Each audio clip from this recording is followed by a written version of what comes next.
देश में एक देश एक चुनाव को लेकर चर्चा तेज हो गई है। 1 सितंबर को समिति का भी गठन हो गया है। किसी का कहना है कि ये असंवैधानिक है, तो किसी का कहना है कि अभी तो सिर्फ समिति का गठन हुआ है, अभी से घबराहट क्यों हो रही है। कोई कह रहा है कि ये एक अभिनंदनीय कदम है, तो किसी का कहना है कि ये पॉसिबल ही नहीं है। बहरहाल इस पॉडकास्ट में आज हम यही डिस्कस करने जा रहे हैं कि आखिर वन नेशन वन इलेक्शन के मायने क्या है, क्या संविधान इसकी इजाजत देता है, अगर संविधान इसकी इजाजत नहीं देता है तो फिर सरकार के पास क्या विकल्प बचेंगे, आगे का क्या प्रोसीजर होगा।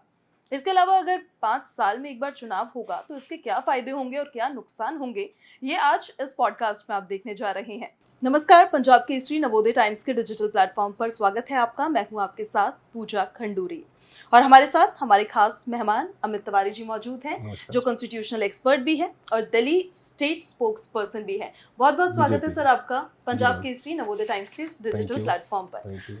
इस पॉडकास्ट को हम आगे बढ़ाएंगे बेसिक क्वेश्चन के साथ, और वो सवाल आपसे ये है कि वन नेशन वन इलेक्शन, आम नागरिक अगर इसको सुनता है तो उसके लिए इसके क्या मायने हैं? देखिए, आम नागरिक पहले से ही इस देश में इस वन नेशन वन इलेक्शन के बारे में जानता है। आप मुझे बताइए, जब पंचायत के चुनाव होते हैं तो क्या जो पंचायत के चुनाव में नागरिक वोट डालने जाता है वो अपना पंचायत ग्राम प्रधान भी चुनता है, ब्लॉक लेवल पे भी चुनता है और जिला पंचायत लेवल पे भी चुनता है। तो वन नेशन वन इलेक्शन का सामान्य मतलब ये है कि नागरिक जो अपने मतदान का अधिकार करके अपने क्षेत्रीय सांसद को चुनता है लोकसभा के लिए, अपने क्षेत्रीय विधायक को चुनता है विधानसभा के लिए, तो एक ही चुनाव में, एक ही दिन, एक ही चुनाव में वो जाएगा और अपने दोनों मतों का उपयोग करके अपना सांसद भी चुनेगा और अपना विधायक भी चुनेगा। वन नेशन वन इलेक्शन का मतलब सिंपल शब्दों में ये है। ठीक है अमित जी, विपक्षी पार्टियों का कहना ये है कि ये अनकॉन्स्टिट्यूशनल है। क्या ये सच में असंवैधानिक है? कैसे है? उनका कहना है कि फिर अमेंडमेंट करनी पड़ेगी कॉन्स्टिट्यूशन में इसको तो लेकर, जो अमेंडमेंट हो अभी गई क्या? नहीं। उनका कहना है, आपका कहना क्या है इस पे? जब अमेंडमेंट ही अभी नहीं हुई, कोई डॉक्यूमेंट आया ही नहीं, तो असंवैधानिक कैसे हो गया? अगर मुझे किसी डॉक्यूमेंट को, किसी पार्लियामेंट के बिल को, किसी एक्ट को, किसी गवर्नमेंट के कंडक्ट को असंवैधानिक कहना है तो पहले वो कंडक्ट होना तो चाहिए। कहाँ है डॉक्यूमेंट, कहाँ है बिल? देश तो सिर्फ आज इस विषय पर चर्चा कर रहा है और लोकतंत्र में चर्चा होना स्वाभाविक है। तो अभी तो जब कोई डॉक्यूमेंट ही नहीं है, कोई बिल ही नहीं है, कोई मूवमेंट ही नहीं है, सिर्फ एक समिति का गठन हुआ है, आप पहले से ही मान लो असंवैधानिक है।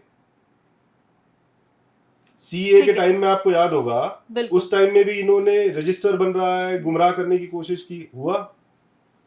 तो आपका कहना है माहौल बनाने की कोशिश कर रहे हैं, गुमराह करने की कोशिश कर रहे हैं। वन नेशन वन इलेक्शन बिल्कुल लेकर आती है तो फिर कॉन्स्टिट्यूशन में किस तरह का बदलाव देखने को मिलेगा? देखिए, संविधान में आर्टिकल 73 लोकसभा के लिए और आर्टिकल 172 विधानसभा के लिए, वो इन दोनों जो सदन है इनका टेन्योर फिक्स करते हैं 5 इयर्स। इसी तर्ज पर रिप्रेजेंटेशन ऑफ पीपल्स एक्ट 1951 में भी सेक्शन 13 और 14 ये करते हैं। इलेक्शन कमीशन इसको इंश्योर करता है कि 5 वर्षों तक चले और फिर दोबारा 5 वर्षों की समाप्ति होने के पहले दोबारा से चुनाव हो।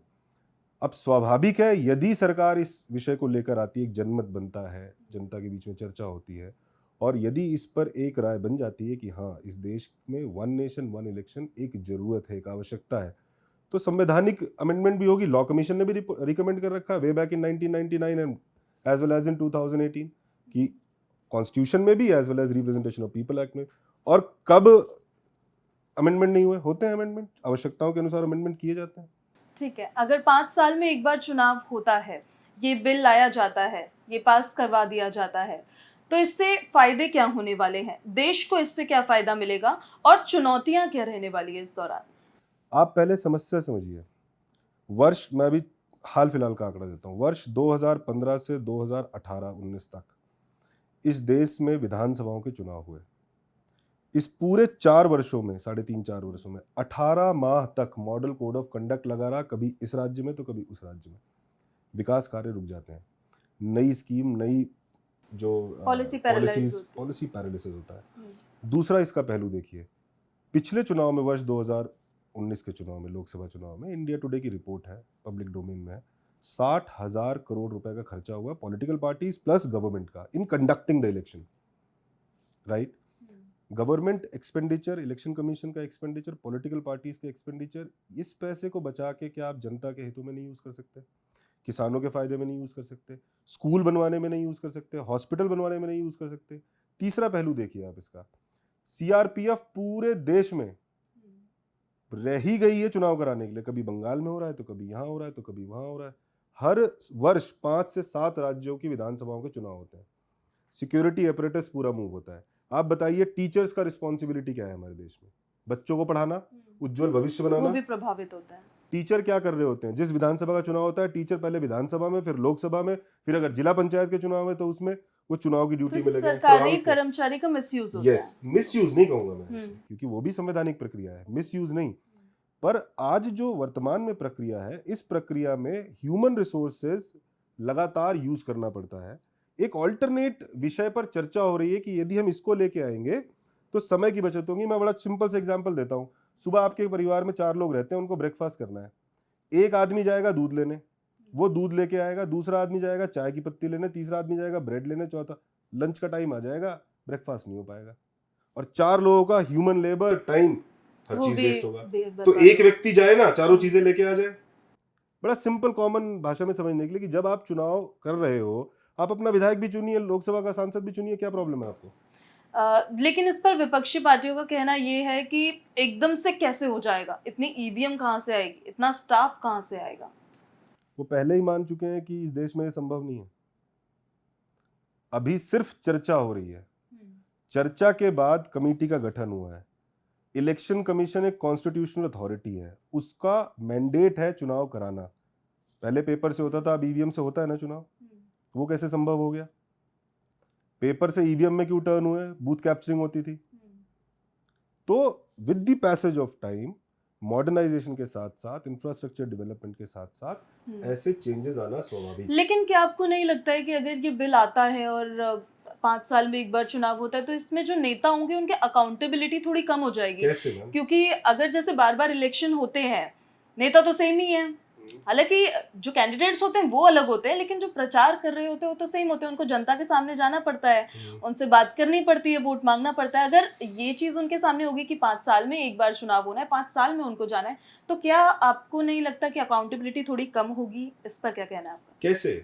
और अकाउंटेबिलिटी, मैं कहता हूं आप 4 बार जाते हो तो क्या उससे अकाउंटेबिलिटी फिक्स हो जाती है क्या? एटलीस्ट उन्हें फेस करना पड़ता है। फेस करना पड़ता है, लेकिन जनता को तो चुनाव करने का, जो निर्वाचन करने का जनता की प्रक्रिया है, वो तो एक ही बार आएगी ना, चाहे विधानसभा के लिए चाहे लोकसभा के लिए। मान लीजिए एक सांसद है, वह विधानसभा के चुनाव में जा रहा है, फेस कर रहा है, पर जनता उसको नहीं हटा सकती ना। उसकी अकाउंटेबिलिटी कब फिक्स होगी? जब उसका लोकसभा का चुनाव आएगा।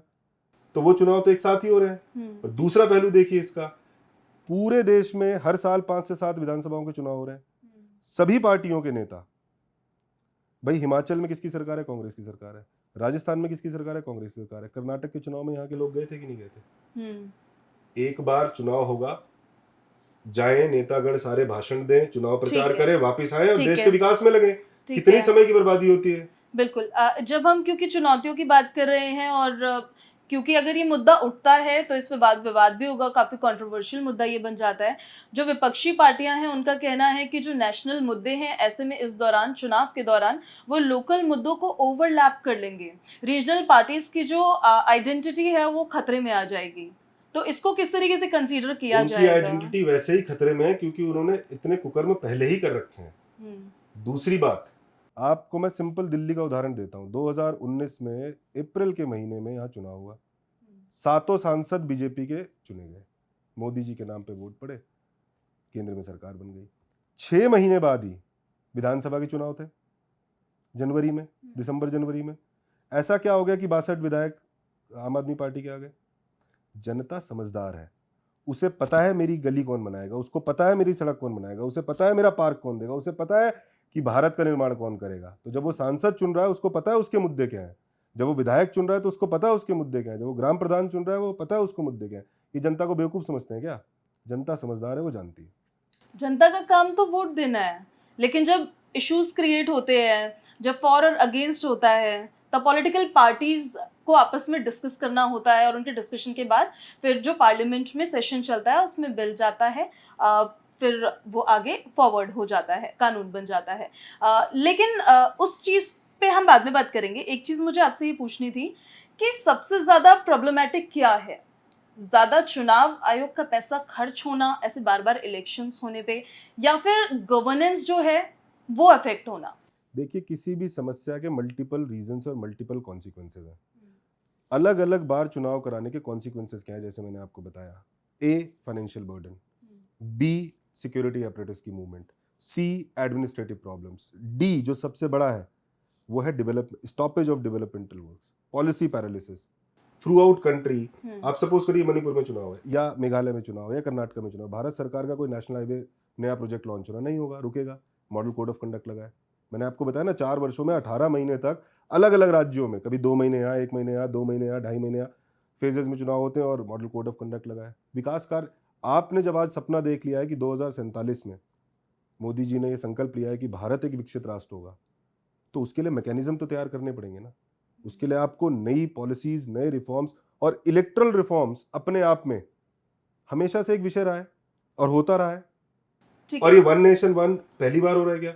51 से 67 तक विधानसभा और लोकसभा के चुनाव एक साथ होते थे। वो तो तब इसलिए हो रहे थे, उसके बाद फिर बहुत चेंजेस हुए, कभी किसी प्राइम मिनिस्टर की डेथ हो गई, कभी प्रेसिडेंट की डेथ हो गई, तो वो ऊपर नीचे होने लग रहे थे। ऐसा नहीं कभी है, सीएम पहली के बार केस चेंज में ऐसे हो गया, 1970 में होने या लगा। फिर कोई सरकार गिरा दी गई, प्रेसिडेंट रूल के थ्रू हाँ। 356 का दुरुपयोग किया गया। 356 का दुरुपयोग ओडिशा, केरला, इन सब विधानसभाओं को गिराने में किया गया। जब अपना डर सताने लग गया तो 1970 में लोकसभा को डिसॉल्व करके this is how the sequence was broken. तो ये कांग्रेस की ही जननी है जिसकी वजह से हुआ। ठीक है, और एक चीज 1983 में और रिपोर्ट आई बताइए। इलेक्शन कमीशन जी। की है। बीजेपी सत्ता में थी क्या? कांग्रेस थी। इलेक्शन कमीशन की रिपोर्ट एक चीज और ये अंतिम सवाल, क्या आपको लगता है कि बार बार इलेक्शन होने से करप्शन भी ज्यादा बढ़ता है? क्योंकि पॉलिटिकल पार्टीज को तो फंड्स चाहिए, हर पॉलिटिकल पार्टी को चाहिए जब उनको इलेक्शन में जाना है। बिल्कुल आपने सही कहा। मैंने आपको बताया ना, पॉलिटिकल पार्टीज का एक्सपेंडिचर जब इंक्रीज होता रहेगा, obviously you will have to look forward for the sources of revenue. तो इसलिए अगर एक ही बार चुनाव होगा तो एक्सपेंडिचर भी कम होगा, क्योंकि प्रचार और जनता तो वही है ना। आप सिर्फ मुद्दे बताएंगे कि मैं राष्ट्र के लिए करूंगा, मेरी ये विचारधारा है, मेरा ये विजन है। आपकी विधानसभा के लिए मैं ये करूंगा, विधायक जाएगा वो अपना विजन बताएगा, सांसद जाएगा वो अपना विजन बताएगा, जनता समझदार है, निर्णय लेगी। और अभी से घबराने की बात क्या है? चर्चा ही तो हो रही है। जब चर्चा नहीं होती कहते हैं लोकतंत्र खतरे में, चर्चा नहीं हो रही। आज जब चर्चा हो रही तो कह रही चर्चा क्यों हो रही है, लोकतंत्र खतरे में चला गया। तो इधर रहोगे, एक चीज तो डिसाइड करो। ठीक, बहुत शुक्रिया अमित जी आपका पंजाब केसरी नवोदय टाइम्स के इस डिजिटल प्लेटफॉर्म के साथ जुड़ने के लिए। तो ये था वन नेशन वन इलेक्शन, जो आजकल काफ़ी चर्चाओं का विषय बना हुआ है कि आखिर वो है क्या, उसके प्रोज और उसके कॉन्स क्या क्या है, क्या क्या चुनौतियां हैं, और क्या किस तरह की चर्चाएं चल रही है। अगर आपको ये वीडियो अच्छा लगा है तो please subscribe Punjab Kesari Navodaya time के इस डिजिटल प्लेटफॉर्म को। धन्यवाद।